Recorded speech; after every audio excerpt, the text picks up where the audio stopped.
জুলাই মাস উপলক্ষে আমরা প্রত্যেকটা উপজেলা, গুরুত্বপূর্ণ উপজেলা ভিত্তিক পদযাত্রা, পথসভা আপনাদের সাথে আমরা যোগাযোগের জন্য এসেছি। আপনারা জানেন যে বাংলাদেশে একটা নির্বাচন হয়েছে ফেব্রুয়ারিতে। সেই নির্বাচনে দুইটা নির্বাচন ছিল। কয়টা নির্বাচন? দুইটা নির্বাচন ছিল, গণভোট এবং আপনারা এমপিতে ভোট দিয়েছেন। গণভোটে হ্যাঁ এবং নাতে ভোট ছিল।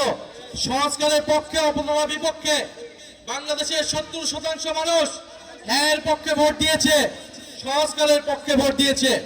কিন্তু এই সরকার, এই বিএনপি সরকার গণভোট এবং জুলাই সনদকে এখন অস্বীকার করছে, জনগণের সাথে প্রতারণা করছে, জাতির সাথে গাদ্দার এবং বিশ্বাসঘাতকতা করছে। প্রিয় এলাকাবাসী, আমরা 5টা দাবি নিয়ে এসেছি।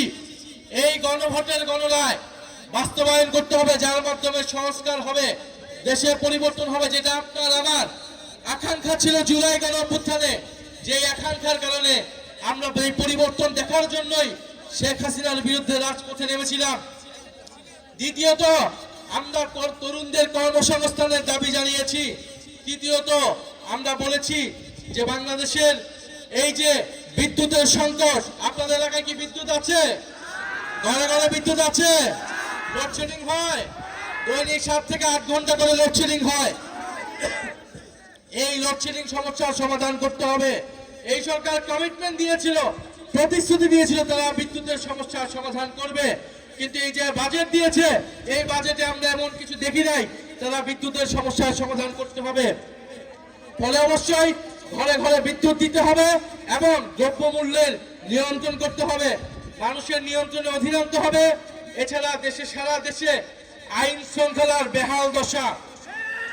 আপনারা জানেন যে কয়েকদিন আগে সংসদে স্বরাষ্ট্রমন্ত্রীকে তার নিজের দলের এমপি বলেছিলেন মাদক কারবারির সূতিকাগার হচ্ছে সেই কক্সবাজার থেকে। স্বরাষ্ট্রমন্ত্রী তার নিজের এলাকায় মাদক বন্ধ করতে পারে না, সে সারা দেশের মাদক কিভাবে বন্ধ করবে? সে সারা দেশের আইন শৃঙ্খলা কিভাবে ঠিক করবে? ফলে এই যে কালীগঞ্জে মাদক কারবারি আছে কি নাই? আছে। প্রত্যেকটা জেলা উপজেলায় মাদক কারবারি দিয়ে ভরপুর হয়েছে। ফলে স্বরাষ্ট্রমন্ত্রীকে বলবো কক্সবাজারে মাদক বন্ধ করুন এবং সারা বাংলাদেশের সকল জায়গায় মাদক কারবারি বন্ধ করুন এবং দেশের আইন শৃঙ্খলা নিশ্চিত করুন। এবং প্রিয় কালীগঞ্জবাসী, আমাদের ভাই শরীফ ওসমান হাদি জীবন দিয়েছিল আজাদির জন্য, স্বাধীন সার্বভৌম বাংলাদেশের জন্য। কিন্তু আমরা দেখছি সীমান্তে সাধারণ বাংলাদেশিদেরকে হত্যা করছে বিএসএফ খনি বাহিনী।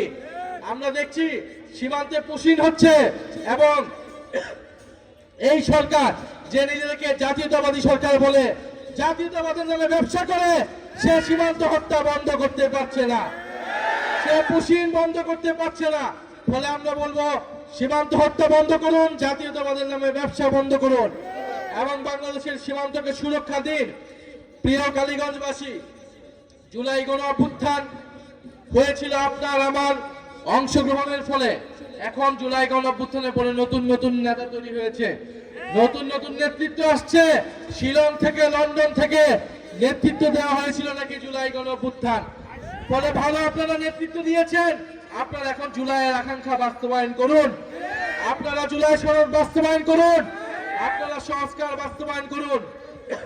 যদি জুলাই সনদ বাস্তবায়ন করতে না পারেন, যদি বিচার করতে না পারেন, তাহলে জুলাইয়ের নেতৃত্বের দাবিদার এ কথাটি ভুলেও মুখে আনবেন না। জুলাই জাদুঘর খুলে দিন এবং যারা জুলাই গণঅভ্যুত্থানে হত্যাকাণ্ড চালিয়েছিল তাদের বিচার নিশ্চিত করুন। আপনারা যে বিভিন্ন জেলায় উপজেলায় মামলা বাণিজ্য করেছেন, নিরীহ মানুষের নামে মামলা দিয়ে আপনারা দুর্নীতি এবং লুটপাট করেছেন, সেই হয়রানি থেকে মানুষকে মুক্ত দিয়ে যারা প্রকৃত অপরাধী তাদেরকে গ্রেফতার করে বিচারের আওতায় আনুন এবং কালীগঞ্জের এলাকার মানুষের যে সাধারণ মানুষের যে সমস্যা আছে সেই সমস্যা নিরসন করুন। আপনাদের এই এলাকারই সন্তান MM সোহেব আমাদের জাতীয় নাগরিক পার্টির অন্যতম কেন্দ্রীয় নেতা এবং দীর্ঘ সময় ধরে ছাত্র আন্দোলন করেছেন। ইনি কালীগঞ্জ মানুষের সমস্যার সমাধানের জন্য এই এলাকা থেকে আপনাদের জনপ্রতিনিধি হতে চায়। আপনারা তাকে সহায়তা করুন।